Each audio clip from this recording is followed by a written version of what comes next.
Ramai tanya, betul ke makan semprit boleh buat Miss V semakin sempit? Jangan gelak dulu. Jom saya jawab dengan fakta dan logik yang confirm buat korang faham. Jangan skip sebab saya explain sekali apa yang mempengaruhi otot Miss V. Apa tu semperit? Kuih raya klasik yang diperbuat dari tepung, mentega, telur dan gula. Tak ada langsung bahan yang boleh ubah struktur otot faraj secara fizikal. Jadi, secara saintifik, semperit tak ada kaitan langsung dengan kesempitan faraj. Faraj dan kesempitan. Apa yang sebenarnya yang beri kesan? 1. Otot lantai pelvis. Kalau nak faraj rasa lebih firm atau ketat, kena kuatkan otot pelvik, bukan makan kuih. Boleh buat senaman kegel, bukan kunyah semperit.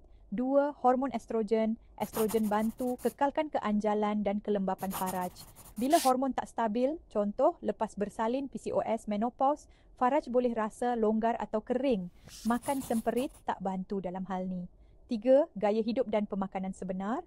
Nak jaga kesihatan faraj, amalkan makanan kaya, vitamin E, C, omega 3, probiotik dan air cukup.